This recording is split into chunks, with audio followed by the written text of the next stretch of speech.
અને મહત્વના સમાચાર પર નજર કરીએ તો માર્કેટ રેગ્યુલેટર સેબીએ આઈએક્સમાં એક મોટા ઇન્સાઇડર ટ્રેડિંગનો ખુલાસો કર્યો છે। સેબીએ ઇન્સાઇડર ટ્રેડિંગ દ્વારા કમાયેલા 173 કરોડ રૂપિયા જપ્ત કરવાનો પણ આદેશ આપ્યો છે। શું છે આ સમગ્ર વિગત અને કઈ રીતે આખી આ પરિસ્થિતિ આપણને બનતી દેખાય એની વિગત સાથે સહયોગી યતિન મોટા આપણી સાથે જોડાઈ ગયા છે। જી યતિનજી, ખાસ કરીને આઈએક્સને લઈને સેબીનો ગઈકાલે ઓર્ડર આવ્યો, શું વિગતવાર ઓર્ડરની અંદર છે?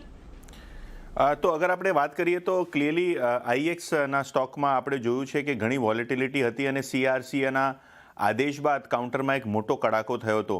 પણ કડાકાની પહેલાં અને આ વિગત માર્કેટમાં આવવાની પહેલાં સીઆરસીના અમુક અધિકારીઓએ આ અમુક ટ્રેડર્સ સાથે દિલ્હીમાં બધી વિગતો શેર કરી અને ઇન્સાઇડર ટ્રેડિંગના કારણે લગભગ પોણા 200 કરોડ રૂપિયા એટલે લગભગ 173 કરોડ રૂપિયાનો નફો તેમને આઈએક્સના ફ્યુચર્સમાં અને ઓપ્શન્સમાં ટ્રેડ કરીને કમાયા। જીએનએ એનર્જીના એમડી અને સીઈઓ સંજીવ કુમાર, તેમના રિલેટિવ્સ અને કનેક્ટેડ પર્સન્સના જે એક્સ પાર્ટે ઓર્ડર આવ્યા છે એમાં એ ક્લિયર થઈ ગયું છે કે સીઆરસીના એક અધિકારીએ એમના ડોક્યુમેન્ટ્સ, જે સીઆરસીનું ડિસિશન છે અને આઈએક્સને ઉપર જે ડે હેડ માર્કેટ ઉપર ઘણા બધા ચેન્જીસ થવાના હતા, પોલિસી ચેન્જ થવાની હતી, એ પોલિસી ચેન્જની વિગતો પહેલાં જ આપી દીધી, જેના કારણે તેઓએ સ્ટોકમાં એક મોટી શોર્ટ પોઝિશન બનાવી અને શોર્ટ પોઝિશન બનાવ્યા બાદ જ્યારે ન્યૂઝ બહાર પડ્યા, સીઆરસીએ જ્યારે અનાઉન્સ કર્યું કે હવે માર્કેટ કપલિંગ થશે, ત્યારબાદ આઈએક્સના શેરમાં લગભગ 20-25% વધારેનો કડાકો થયો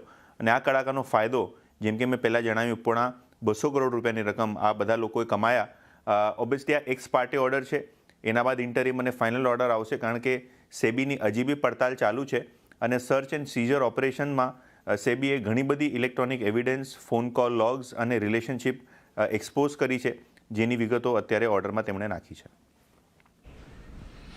જી યતિનજી, આભાર અમારી સાથે જોડાઈને સમગ્ર વિગત આપવા માટે। તો જુઓ, ખાસ કરીને ગઈકાલે આજે સેબીનો ઓર્ડર આવ્યો ઘણો મહત્ત્વનો આઈએક્સને લઈને, કે જેમાં અધિકારીઓની પણ સંડોવણી અને આ રીતે આપણને એક પરિસ્થિતિ બનતી જોવા મળી। એટલે જોઈએ હવે આ કેસની અંદર આગળ કઈ રીતે સેબી આપણને પગલાં લેતી દેખાય છે। અત્યારે એક પ્રતિબંધ અને નાણાં જપ્તીના તો ઓર્ડર આપી દીધા છે, પરંતુ આગળ હવે અહીંથી કઈ રીતે આ મુદ્દો જાય છે તેના પર એક ખાસ ફોકસ રાખવાનો રહેશે। એની સાથે જ અત્યારે